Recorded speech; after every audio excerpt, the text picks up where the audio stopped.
We had, Master Fitness marathon runner first sergeant. The dude, he looked about as strong as a freaking bicyclist. The weakest dude on my team could have destroyed that guy.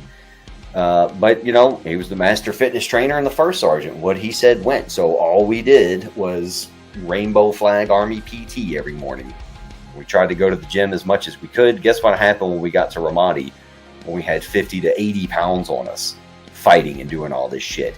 How much do you think all the running in shorts and tennis shoes every single day did for us in Ramadi? I shouldn't even have to give you the answer. You should be able to put that together.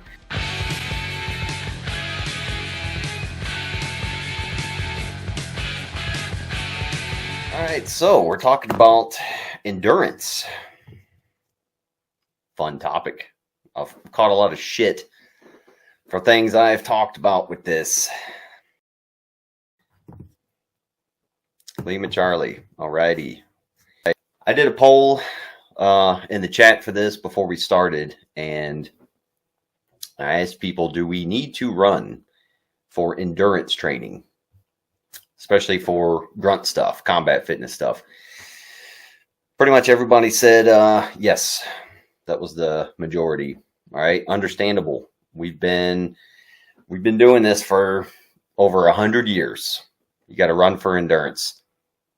So we're not going to pick fun at anybody. I know some of you guys like that, but I have a couple questions. We're going to go over some concepts. And as usual, I'm not here to tell anybody what to do or throw out some absolutes. We're philosophizing. So, let's think about it. What is training? What is endurance? And which training best mimics grunt stuff? Okay, so you guys can start throwing that out there. Training is something you perform for a specific end state. The grunt summary. So athletes train for their sport. Rock stars train, with their band practice. Bodybuilders train by lifting heavy things and doing a lot of drugs. And warriors, we conduct combat training, maneuvers and all that stuff. And we conduct rifle training. Okay, training has to have a specific goal that can be measured so that you can also implement a specific modality to reach that goal. Okay, so let's say you're trying to get better at guitar. You probably wouldn't be training with the violin. If you're trying to get a better baseball swing, you're probably not practicing a golf swing. The training modality has to meet your end goal, all right? What you're trying to get better at. So, the fitness industry has been jacked up for decades. Pretty much my entire studies in this stuff and experience and everything, it's like a lot of people are lost. All right, so a lot of people do basically jazzercise, dance fighting stuff and call that HIIT training, all right? They do it for an hour and call it a HIIT. It's not training, it's exercising. Everybody's picked up this conditioning term. We call it conditioning now. Why do we call it conditioning? Well, because everybody hates the term aerobics. But if you're performing an action, a low intensity action for many repetitions or for an extended period, that is endurance training. That is aerobics. It is aerobic training. Aerobic means with oxygen, okay? Which means if you're not totally unfit and massive, you can perform that pretty much nonstop, all right? Because you're getting oxygen during that. It's not high intensity. Okay, so I think we've defined training. You guys probably have some good things to say about that. Now, if we look at endurance, okay, so I came from the grunt world, guys, and I came in with the crusty old first sergeants, that could run their 2 miles in like 11 and a half minutes. And they thought everybody else needed to do that. And and you were not allowed in the gym for PT in the morning. Even worse, we weren't allowed in the gym during the duty day. So you had to go, if you wanted to lift weights, you had to go on your off time at the end of the day, which sometimes was 8, 9 o'clock at night because you're doing stupid shit. Or you'd have to go at lunch, go into the busy gym at lunch, slam and cram, get your training in, and then stuff some food down your mouth so you can get back to work. All right. So I've come from that world. So we're going to go over some actual science. We're going to nerd out for a little bit, and then I'm going to do some anecdotal things. All right. Because that's fun too. That's the experience, practical application. But I think we should cover both when we're talking about this stuff. So I did I think the card says Doomsday Fitness, but I did a Minuteman fitness video. And, if you're paying attention and you're smart on this stuff and you've done some grunt stuff, you probably get this. But I'm trying to bring people in and educate some people on things that they may not have thought of. So it could be the older people who are still into aerobics, moving around a whole bunch. It could be the younger folk who are into the CrossFit stuff or just all the body weight conditioning. It's aerobics. All right. Don't try to spice it up with a cool new word. It's aerobics. It's aerobic training. It's no different from the people in the tights in the 70s. So just trying to bring people in with, the hard data and actual experience we have. So let's see, how do we want to phrase this? Okay, so in that video, I talked about you should prioritize strength training, all right? Unless you're already an absolute beast, strength training should be your priority. And the number one reason is because what is everybody's 99% of people's excuse for not training at all? What's the main excuse? Time. They don't have the time. Okay, so you should try to do as much as you can, but I mentioned in that video, if you have to prioritize one thing, the average person who's not already a stud should prioritize getting stronger, period. If you do that and you can fit that in 3 times a week, 3 hours a week of dedicating to getting strong, you will see gains in every single freaking function, every component of fitness. All right. So I also, kind of touched on the CrossFit stuff and the body weight aerobics and all that. I'm going to call it aerobics. It is what it is. Conditioning is just a spicy new sexy term. So let's be accurate, guys. It's aerobics. So I touched on all that, and I got a lot of feedback, a lot of anger. A lot of people were mad. Some people were just confused. All right. That's understandable.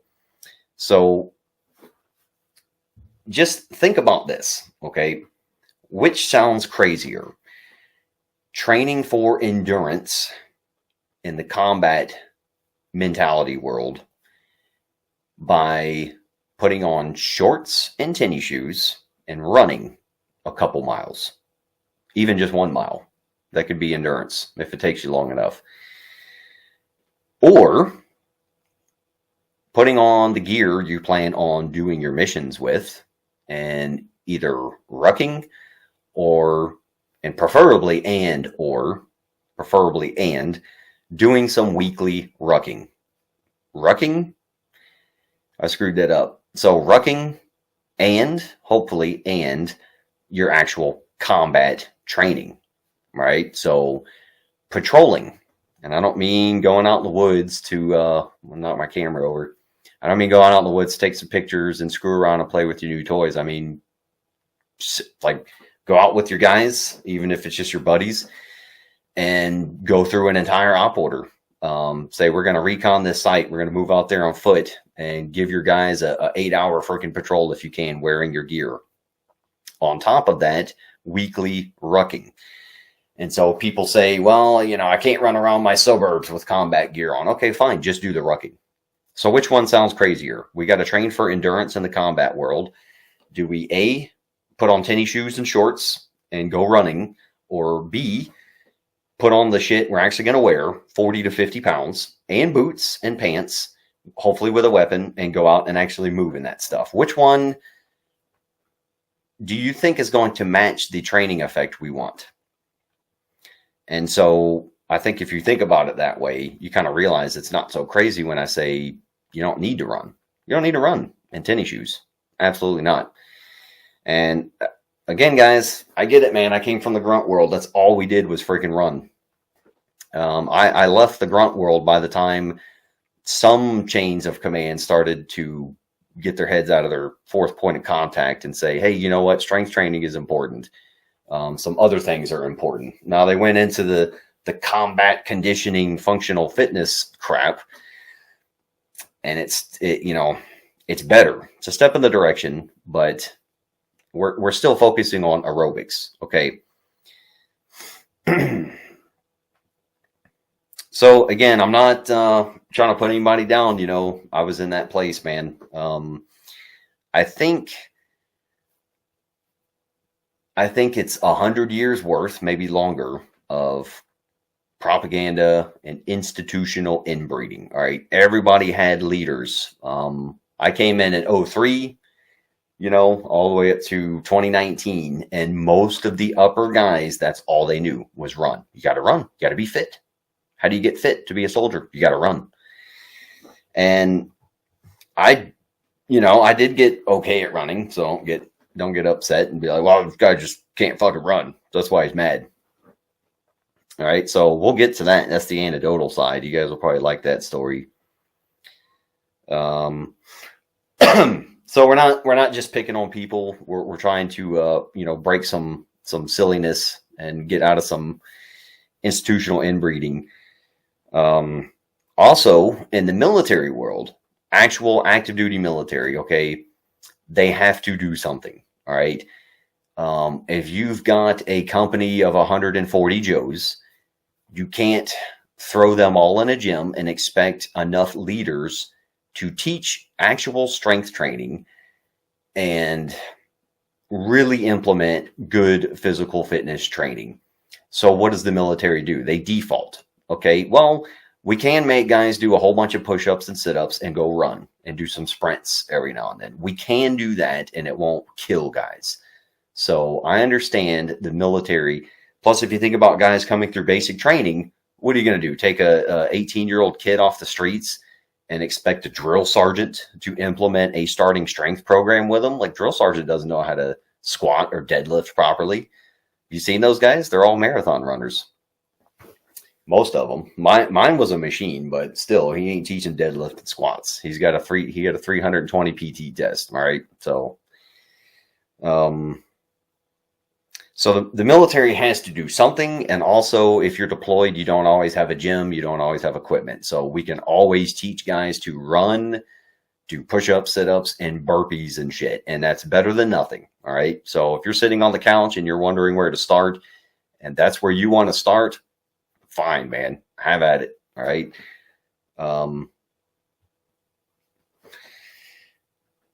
Okay. So now let's answer a real question. So we identified training, we identified endurance.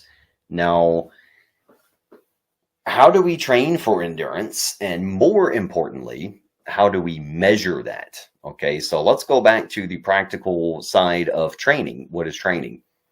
Well, if you're strength training, you measure that by your numbers going up. If you're, training in a sport, you measure that by if you perform better in the sport. So how do we measure endurance?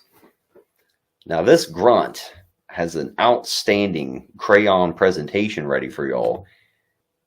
We measure endurance training by our heart rate training zones. So there's two agreed upon methods, all right, in the physiology world, sport physiology. So a newer one is the RPE, rate of perceived exertion. All right. So that's like, how did the workout feel? How did those squats feel? Well, they felt hard. Yeah, they felt hard, dude, because you got like 15 more pounds on the bar than you did last time. Do the squats. How did those sprints feel? Yeah, they were really tough, or they were really easy. The problem with RPE is it's extremely subjective. Okay, so I trained people for almost a decade, like legit for money trained people. And I'll tell you, if you go off of RPE, perceived exertion, you're going to get the most garbage response possible. Okay, because for the average person, especially people who were paying me to train them, everything is hard to them. And if you look at the Western world these days, almost everything we do in the outdoors, like the hardcore grunts or, you know, the modern Minutemen, community response guys, survivalists, all these people out there doing awesome things out in the woods, backpackers, through hikers. 98, 99% of Americans and other Westerners, they call us all crazy. We're all crazy. Like, you sleep outside? Dude, it's below freezing. You're crazy. Why are you sleeping outside? You know, you're walking over there? It's 10 miles away. Why are you walking over there? You're insane, dude. RPE is garbage. It's not a good measurement. Okay, so that's why the heart rate training zones have become pretty much the Bible. All right, if you want to measure endurance. Now, people have the smart watches. Those are handy. My watch does it for me. It tells me my zone. It's based on age. And some people are going to take this as gospel. Like, well, there's some error in that. Like, yeah, absolutely. All right. So it's not 100%, but it's one of the most accurate methods that we have. Okay. Because it's as objective as we can get. So I'll just show you guys this chart. So the basic way to do it is 220 minus your age. That gives you your max heart rate. Okay, so look up there, top left corner. That's my max heart rate, 180 beats per minute. Okay, so the rest of the chart is percentages based off of that. Let's go back to what endurance is. Okay, well, look at the chart. Endurance training, how do we measure endurance training? It's going to be zones 1 through 3. And 0 could count. You know, if you're just taking strolls, like everybody should get their 10, 12,000 steps in every single day. If you're taking a light stroll, yeah, you know, you're probably getting up to 90, 100 beats per minute. But for training has a specific purpose. So that means we want to get up into the 1 through 3 zones. Okay, so look at zones 4 and 5. That's very high intensity. Yes, a lot of us can get into zone 4 and do, you know, maybe a minute worth of running. If you're really fit, you're going to be able to do extended periods in that zone 4. Zone 5, you know, that's getting up there. You're not doing that for a long period of time. That's your anaerobic, which means without oxygen, anaerobic glycolytic. Okay, so you're using glycogen, phosphate, creatine. Everybody loves their creatine. That's your high intensity stuff. So a heavy set of deadlift is going to get you up there in zones 4 and 5. That's going to be your anaerobic, glycophosphate, creatine energy system. You cannot maintain that for a long period of time. And you also need a long recovery after that. Okay, so people who think they are doing HIIT, they're typically hanging around zones 3 and 4, thinking they're doing super high intensity stuff. But when they keep going for an hour without a long break, it's not high intensity. High intensity, you know, go do some heavy deadlifts, the heaviest deadlifts you can, and you're going to need about 4 or 5 minutes to recover. All right, so check out the rest of the zones. If we want to train endurance and we want to measure us training endurance, zones 1 and 2, we have to think about the context here, guys. So let's think about tennis shoes and shorts and running for a couple miles versus doing your strength training in addition to your daily steps, in addition to rucking and actually patrolling and doing combat drills. All right. So if you look at the chart on endurance, 1 through 3, you can easily get into those just by doing your daily walk. When you do your daily walk, whether you split it up into 5-10 minute walks or you do a full hour at once and go out there and walk, you're going to do it at a brisk pace. I can usually get my heart rate up to about 115 doing that. All right. So that puts me right up there in zone 2. Look at that. I'm just walking and I'm getting my zone 2 endurance training. So go for a ruck and do your combat patrols, your actual training, and you're getting your endurance. What about zone 3? Well, go for a ruck and without running, try to get your 15-minute mile in with 35, 40 pounds. Try to get a 15-minute mile pace. And especially if you have some terrain, you will get up into zone 3, guaranteed. If not, you're not moving fast enough. All right. So I don't want to hear anybody say, no, I got to run to get into that zone. Like, all right, well, you're not walking fast enough. Walk faster. Hit some hills, hit some stairs. Okay. So if you guys, I hope you guys go experiment with this. And by the way, you don't need a cool tactical watch to do all this. I'll show you. This is the easiest thing to do. We'll bring this back.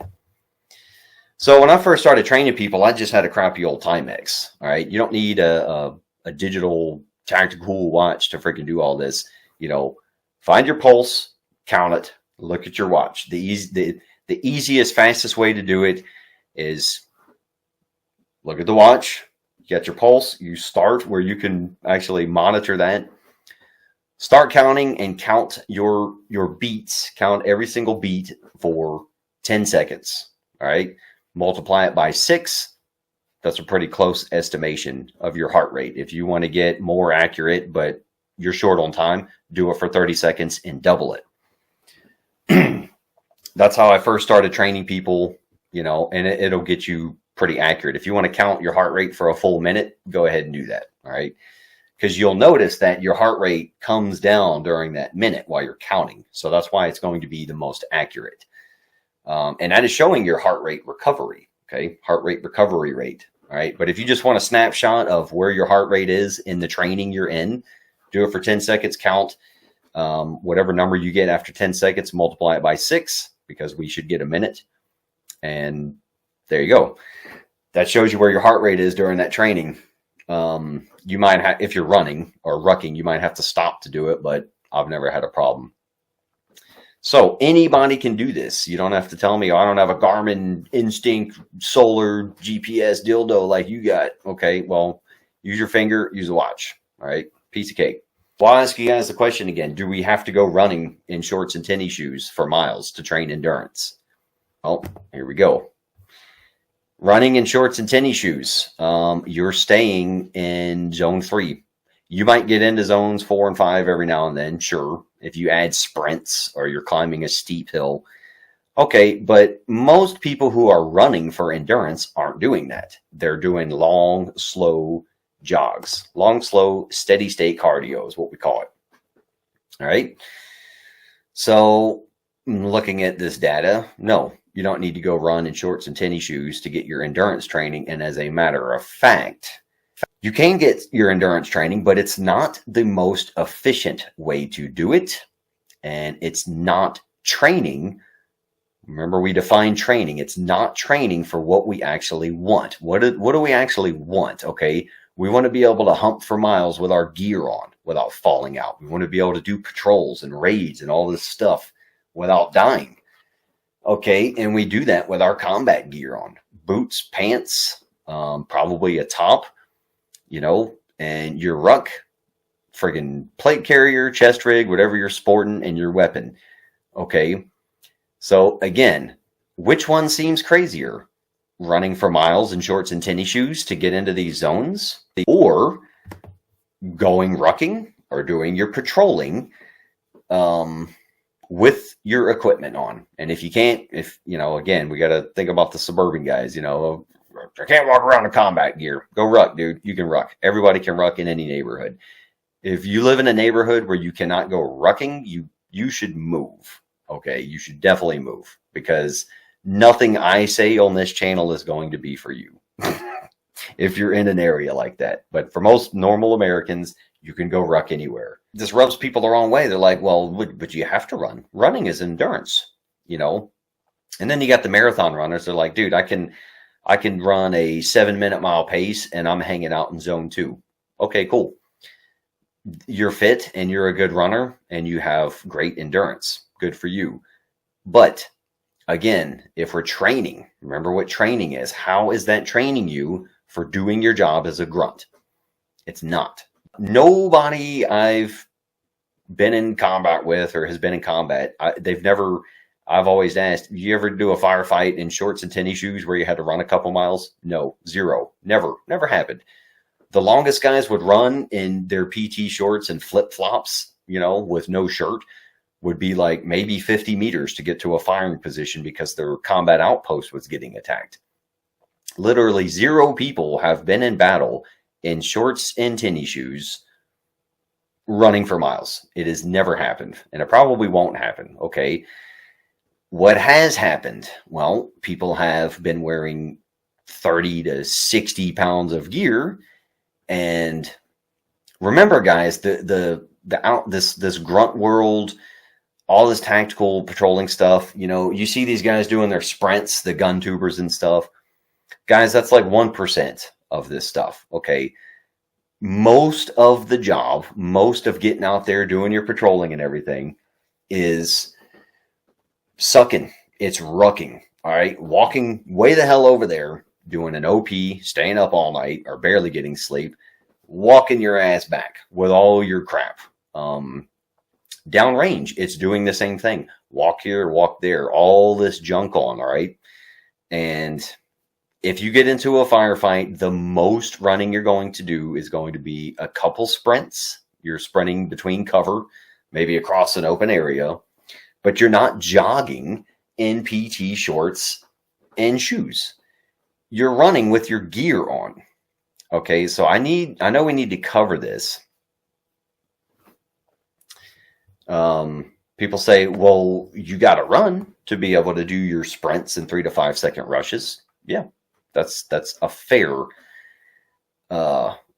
argument. Yeah, if you've never moved your body at all, and then you try to go sprint with 40 pounds of gear on, do a 3 to 5 second rush. I'm up. He sees me. I'm down. Get back up and do it across the field. Yeah, you'll probably puke and pass out. Sure. Okay. But again, how does running for a couple miles in shorts and tennis shoes accomplish that? How does that train you for doing your combat maneuvers? It does not. I hate to just give answers. I want you guys to think about stuff, but that is not training for the end state we want. So, in addition to the strength training, which everybody should be doing, and again, if you can only choose one thing, get stronger. That's the end all be all. And then as you find more time in the week, quit watching so much football and doing other useless things. You can get strong in 2 to 3 hours a week. All right. If you do it right. Piece of cake, man. If you can't find that in an entire week, this channel's probably not for you.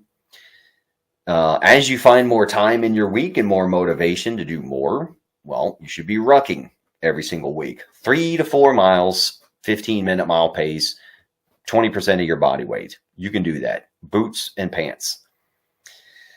That will build your aerobic base, your endurance. And people are like, well, what about sprinting under fire? Okay, that's where the training comes in, guys. Again, football players don't get better at football by playing golf or doing ballet. Baseball players don't get better by whatever, I don't know, playing Call of Duty, what most people do. Athletes get better at their sport by doing their sport. Okay, they get strong off the field and they practice their sport, and as they're training for the sport. How do warriors get better at doing warrior stuff like sprinting? By freaking training. Okay, so people say, oh, well, that's where the burpees come in. Yes, if you have nothing at all and that's all you can do is burpees, it's better than nothing. But what would be better? Put your combat gear on, go out there and do your patrols, and then do an actual react to contact scenario where now you have to bound in your gear, in your boots, off-road in a crazy environment, and now you actually have to go do it. that is training because it's making you work in the gear, in the clothing you're going to wear, and it's training for that combat scenario. That is training. Okay, so tennis shoes and shorts in no way prepares you for your bounce. Believe me, guys. And remember, I came from the grunt world. When we went up to Ramadi, my squad was a little bit strong because we sacrificed off time to go to the gym when we were stuck in Kuwait, but it was it was ridiculous. We had Master Fitness marathon runner first sergeant. The dude, he looked about as strong as a freaking bicyclist. The weakest dude on my team could have destroyed that guy. But he was the master fitness trainer and the first sergeant. What he said went. So all we did was rainbow flag Army PT every morning. We tried to go to the gym as much as we could. Guess what happened when we got to Ramadi, when we had 50 to 80 pounds on us fighting and doing all this shit? How much do you think all the running in shorts and tennis shoes every single day did for us in Ramadi? I shouldn't even have to give you the answer. You should be able to put that together. So again, you got to understand what training is and what you're actually trying to accomplish. What does running for miles in shorts and tennis shoes do? It makes you better at running for miles in shorts and tennis shoes. Okay. It trains endurance, sure, but it trains endurance for running for miles in shorts and tennis shoes. Okay. So if you're a marathon runner or you're a freaking triathlete or something, fine, man. Go train for that stuff. But you can't call it combat fitness or combat conditioning or anything because you are not conditioned to move around in your gear. And so let's get to some of the anecdotal stuff because that's even more fun, right? So do we understand the science here, right? I know I'm a dumb grunt. I could talk about all the people I've trained and my background and all that. You're going to listen or you're not. Don't care. But I'll tell you, in Ramadi, carrying the gear, climbing stairs, climbing walls, picking up stuff, dragging this here and there, freaking in and out of trucks, under this, over this rooftop. The running in shorts and tennis shoes, it actually probably hurt us because you look at all the back injuries and knee injuries from the military. It's not because of the combat stuff we do. Guys, I do the same stuff I did as a grunt. I think I even do it more hardcore because I get to do it my way and I do a lot more of it. Okay. And, I herniated 3 discs and I got an SI joint problem since I was 23. So freaking 17 years I've been dealing with that shit. And I'm still doing all the same stuff. And again, probably even more because I get to do it my way. Back pain is super manageable, way more manageable than it was doing the rainbow flag Army PT. Think about all these back injuries. Why do you think guys are getting hurt? They're probably getting hurt because they've been running in shorts and tennis shoes and they've been trying to stay skinny for the tape test in the military. And then all of a sudden you throw them in combat and they got 40 to 50 pounds on their weak, fragile frames. Okay. Strong people are hard to kill for a reason, guys. They have bulk to them. They have padding. Everything is strong because they've been picking up heavy shit. But you got a 150-pound infantryman, yeah, he's going to be tough as nails, right? And there are some patrolling and combat drills involved in that. But again, if most of his physical training is shorts and tennis shoes, running around like doing aerobics, we might as well be in tights. Richard Simmons doing all that crap. It's the same thing. It's aerobics. And then you put all this combat gear on them and boots and everything. Yeah, that's why you have messed up backs, messed up knees and everything. And so I get it. Some of the older guys, they give me shit. They think I'm some young kid, but I've had old people problems for over 17 years now. All right. So I can empathize. I understand it. But I'll tell you what, man, it's all way manageable. It's a hell of a lot better when you're stronger and getting stronger. If I could go back to my 19-year-old self, I'd be like, dude, fuck your entire chain of command. Don't listen to anything they say. You need to get strong. If you got to do it at 2 a.m. when you're off work, go do it. And my back would probably be totally fine. So, yeah, there's that rant. But again, You know, which one sounds crazier? Hey, you need to get better for endurance for this combat world. We might be fighting one day. You might have long days of patrolling, just endless freaking walking with gear on. So I want you to go run for a couple miles every day with shorts and tennis shoes. How does that sound like the more logical solution than, dude, I want you to get strong so you can carry that stuff. That stuff feels lighter. Your back is stronger. It's better for loads. You know, your spine is going to be protected under loads. And also, I want you to ruck and do some combat drills so you can actually be able to move with all your crap on. Which one sounds crazier? I don't understand how this dumb grunt got it. You know, I figured it out. So let's get to the anecdote. Let's get to the fun story. This is how I figured this shit out. This dumb old grunt learned some shit a long time ago,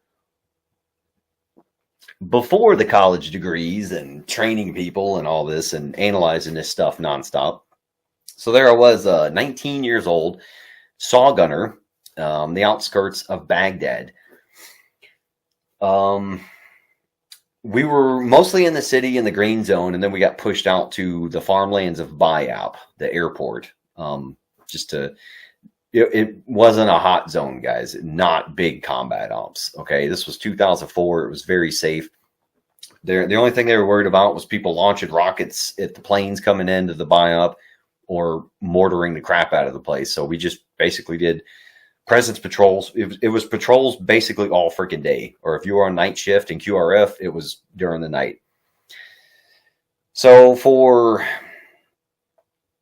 let's see, what was the time frame?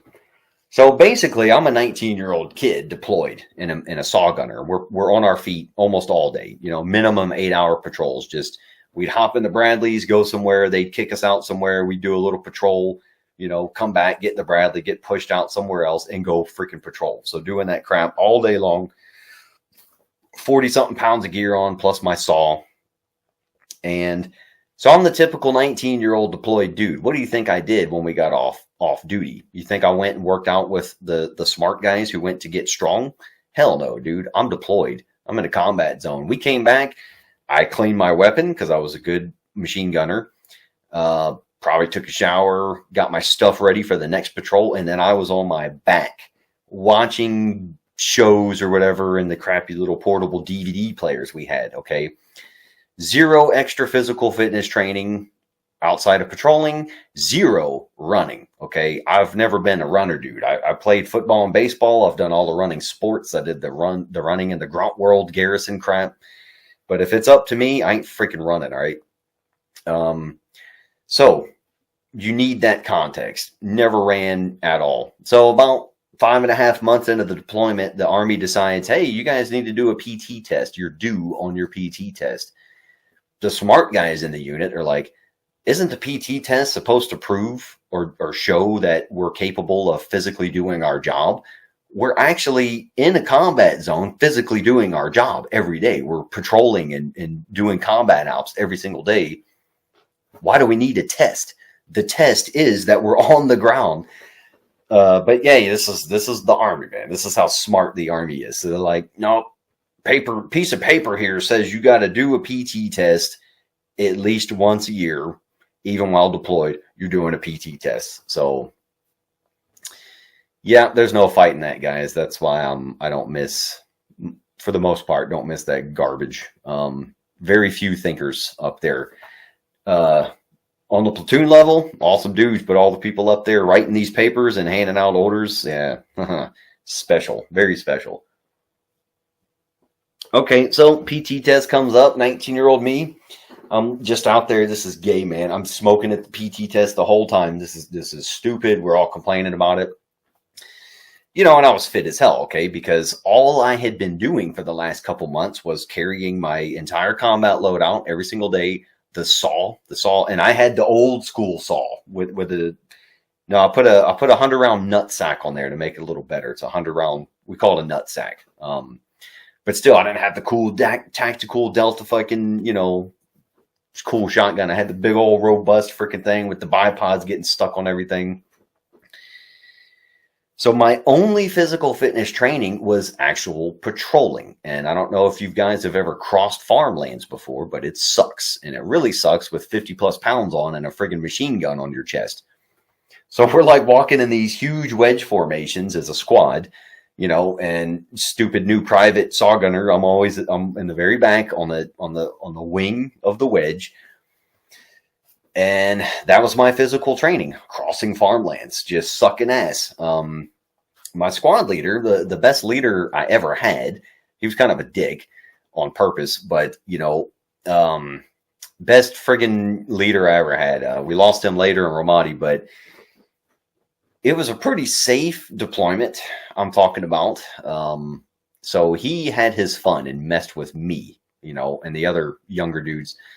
So we're doing a wedge, and he'd be walking point, and instead of slowly turning to a direction like you might want to think about doing, he would just do a friggin' left face or a dead right face. Okay, so if you're in a wedge formation, we don't do this point like the books show. It's kind of usually like that. So I'm the saw gunner way the hell back here, and he just does a left face. So that means the formation is supposed to be like this. All right, so it's opposite for you guys. There you go. But it's like that.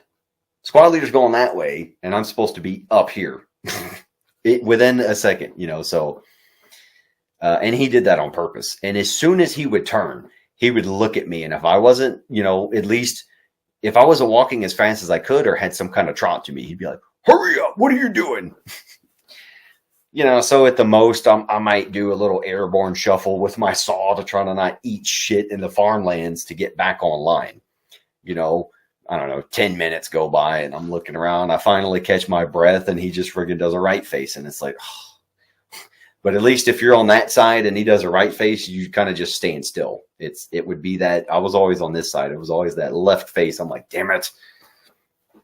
He did it on purpose. It's good shit. You got to mess with your guys. And again, it was a safe area. So a little bit of shenaniganery is not a big deal. So, on top of the raids we did, that's the only physical training I had in my entire deployment there. Okay, so back to the PT test. 19-year-old saw gunner. I'm like, I breeze, I max. I'm like, I'm just going to go through this so I can go back to my DVDs. This is stupid. They're wasting our freaking time with this. All right, so I max the push-ups and just stand up and walk away. Max the sit-ups, get up. And, for the run, I've never been a good runner. Okay, so, we'll get to my times, but, we're standing over there smoking before the run, talking about how retarded it is. And I'm just like, I'm just going to survive this run. I know I can pass. I'm just going to pass and get the hell out of here. This is ridiculous. So, we do the run. I get to the mile turnaround and they're calling out like 6:30 something. And I'm just like, they got to be looking at dudes that's already turned around or something. And I get up to the turnaround and he's, 6:40, blah, blah, blah. And I'm like, 6:40 at a mile? I'm like, holy shit. Okay. And pretty much, I think I walked a couple times. But pretty much I'm just trotting along, cussing about how stupid it is. By the way, guys, any 19-year-old male should be able to pass a 2-mile run. You should not have to train for that. All right. So I know people think you got to go run to train for this. No. If you're halfway in decent shape at all, you should be able to go out there hungover or drunk and pass that ridiculous test.